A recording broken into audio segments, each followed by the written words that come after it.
Everybody guys, यो केटो सुदन गुरुङ यसलाई कसैले पत्या थिएन। नेपालभरिको मान्छेले पत्या थिएन कि यो मान्छेले के काम गर्ला। एउटा बोलीको ढङ्ग छैन, एउटा कुनै पनि राजनीतिको थाहा छैन यसलाई, हो कि न भनेर सारा नेपाली सारा जनताको विज्ञप्ति थियो र छ पनि, हैन।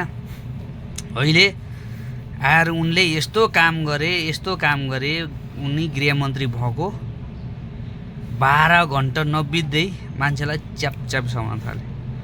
अब ऊ बेला मान्छेले सिटमा बसिसकेपछि टाउको जो भन्छ नि, मान्छेले टाउकेहरूले गर्न चाह्यो भने, नेताले गर्न चाह्यो भने, मन्त्रीले गर्न चाह्यो भने, काम गर्न चाह्यो भने, इच्छा शक्ति अनुसार देश र जनताको लागि काम गर्न चाह्यो भने मिनेटमा छिनमा गर्न सक्नेछ भन्ने कुरो त थाहा भयो। अहिलेसम्म कुनै पनि गृहमन्त्रीले गर्न सकेको काम उनले 12 घन्टा नबित्दै गरिदिए।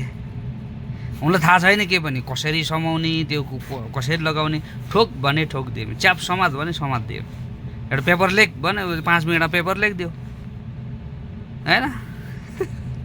5 मिनटमा पेपर लेखिदियो, साइन उनकै हात साइन चाहिने, साइन ठोक दियो, ल घर समाजले ठोक त ठोक।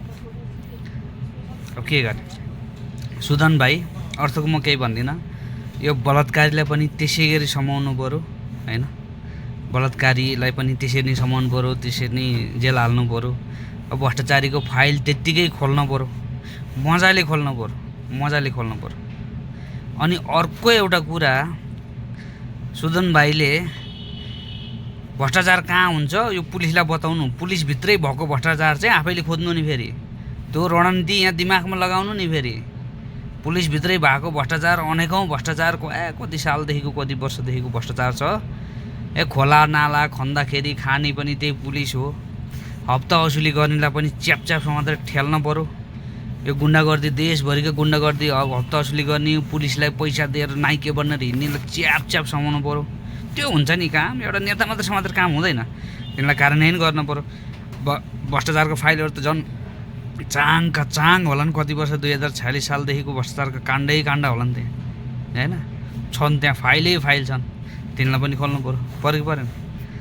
एउटा मात्रै काम गर्ने चाहिँ होइन, तर अलि राम्रो बोलेर, ठिक्क बोलेर, अब मन्त्री भइसकेपछि त अलि विचार पुर्याएर बोलेर, राम्रो तरिकाले सोच विचार राखेर राम्रोसँग गर्नु होला। शुभकामना छ है त, ल।